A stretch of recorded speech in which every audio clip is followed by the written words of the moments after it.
Good morning, students. Today we will study with respect to the next type of vegetative propagation, that is tissue culture. With respect to examination point of view, this is very important. A small piece of tissue is removed from a plant under aseptic condition. Now, what do I mean by aseptic condition? Aseptic condition means sterile condition, free of germs. Tissue is grown in a suitable medium containing necessary nutrients and hormone. Now, this particular small tissue that has been taken from a plant is grown in a suitable medium that has got necessary nutrients and hormone. Next, what happens? The tissue grows into an unorganized mass of cells known as callus. Now, this particular tissue forms a mass of cell, and this mass of cell is not differentiated into a specific tissue, and this is known as callus. Now, a small part of this tissue is put in another medium which induces formation of plantlets. So what happens? Now, a small part of this callus is put in another medium which induces or helps in the formation of plantlets. Then these plantlets can be transplanted in the soil or in pots. This technique is called micropropagation. If you look at these test tubes, in the first test tube, this is a medium and this is a callus. Here from this test tube, we are taking a small bit of the callus and we are transferring it into the second test tube. Okay, in the second test tube, slowly the tissues are being formed and finally it forms a plantlet. So a small bit of callus is taken and it is put in another medium which induces the formation of plantlets, and finally this plantlet is transplanted in the soil or in pots. Now remember, all this is done in an aseptic condition or a sterile condition. Now suppose if the sample gets infected, then the whole procedure, there is no point in conducting this entire procedure at all. Last, we are moving on to advantages of vegetative propagation. Now, to get genetically identical copies and to maintain and preserve a stock of selected varieties. Now, by means of vegetative propagation, we get the plantlets that are identical copies or the daughter cells that are identical to each other, and we can maintain a preserve of selected varieties. We can keep the selected varieties. It is less expensive and a rapid method of propagation or multiplication. Suitable for plants that have small number of seeds, poor seed viability, longer period of seed dormancy. So this particular technique is suitable for the plants that produce very few number of seeds, or the seeds do not germinate into plantlets, or they take a longer time for germination. Superior quality fruits or flowers can be produced by the method of grafting. In previous class, I had already explained to you with respect to grafting. We can obtain superior quality fruits or flowers by this technique. It is a type of a vegetative propagation. Next, moving on to the sexual reproduction. Remember, in sexual reproduction, the gametes are produced and this male gamete is motile and it is haploid. It means it has just got 23 chromosomes. When I have talked with respect to human beings, male gamete has got 23 chromosomes, not 23 pairs, just 23. That's why it's called as haploid. Whereas female gamete is non-motile, it stores food and it is also haploid. That means 23 chromosomes. When they fuse, zygote is formed which has got 23 pairs of chromosome. Now we call this as diploid. This is N because it has just got 23 chromosome. This is diploid because it has got 23 pairs of chromosome. And always remember, whenever sexual reproduction is taking place during the time of gamete formation, we see at the time of meiosis, gametes are produced where the chromosome number is reduced to half. And when this gametes fuse, zygote is formed and chromosome number is restored. First, we will study the sexual reproduction in flowering plants. Before that, we need to know the various parts of the flower. Now, what is this non-essential whorl and essential whorl?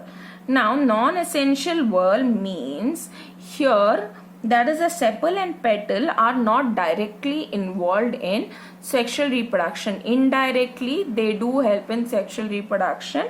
That's why it's called as non-essential whorl. Essential whorl means they are directly involved in sexual reproduction. Now, what is this calyx? Calyx is the green portion. Sepal is an individual unit. The sepals join together to form calyx. Petal is an individual unit. Petal join together to form corolla. Stamen is an individual unit. This is a male reproductive structure of the flower. And stamens join together. This whole whorl or whole arrangement is known as androecium. Okay, gynoecium, the individual unit is known as pistil or carpel. This is the pistil or carpel. Now let's study the structure of this stamen as well as this carpel. Now the stamen has got the presence of two anther lobes, and these two are connected by a sterile tissue called as connective. And there's a filament that is holding these two anther lobes. When I take a section of this anther lobe, I can see that it has got 4 pollen sacs, inside which pollen grains are present. So pollen is nothing but anther produces powdery particle called the pollen grains, and inside the pollen grain male gamete is present. And we know male gamete and female gamete fuse to give rise to zygote. And this is the structure of a pistil or a carpel. Presence of stigma, it is a knob-like structure, and connecting the ovary and the stigma is a style, and inside the ovary is the ovule. The ovule gives rise to seed, whereas the ovary gives rise to the fruit. Remember this. So the pollens fall on this knob-like structure called as stigma. Let us try to understand what is unisexual flower. Unisexual flower means either it has got male reproductive structure or female reproductive structure. Example, papaya, date palm, etc. Bisexual flower. Now what do I mean by this bisexual flower? It means it has got both male and female reproductive structure present in the same flower. Hopefully this is clear to you. Examples are important. Examples are pea, mustard and sunflower. These are bisexual flowers. Then next coming to what is pollination. Pollination is nothing but it's a transfer of pollen grains from the ripe anther to the stigma. So pollination is the transfer of pollen grains from the anther to the stigma. Next, moving on to what is self-pollination. Self-pollination is nothing but transfer of pollen grain from the anther of a flower to the stigma of the same flower. Students, self-pollination is seen in the bisexual flower because it has got both anther as well as the stigma. So we see the transfer of pollen grain takes place from the anther of a flower to the stigma of the same flower. So it is seen in bisexual flower. Or of another flower borne by the same plant. So either the transfer of pollen is occurring in the same flower or another flower present in the same plant. This is self-pollination, and I have told you self-pollination is seen in the bisexual flower. Now you can make a guess for cross pollination. Cross pollination is seen in unisexual flowers. Okay, here what happens, anthers are the pollen is transferred from the anther to the stigma of the different flower. Okay, it is not present on the same plant, on the different plant. So cross pollination is seen in unisexual flower. If you look at this particular diagram carefully, I will just tell you in brief how exactly fertilization take place. Then in the following class we will get into the details of it.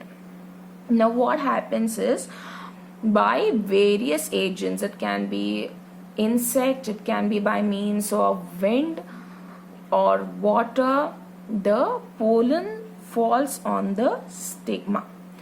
Now stigma, from the stigma, okay, nectar is taken in by the pollen. Nectar is taken in by the pollen. Now what happens next? The pollen grain is made up of two layers. One is the exine and the intine. So as it is consuming the nectar, the pollen grain swells up. Okay, and finally what happens, the exine ruptures, and from the exine pollen tube comes out. From the exine the pollen tube comes out. Remember till here, when the pollen grain falls on the stigma, sugary nectar is being absorbed, and pollen grain is made up of two layers, exine and intine.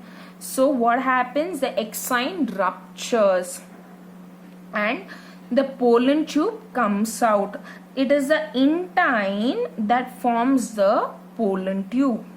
Remember, I will explain the rest of the fertilization process in the next class.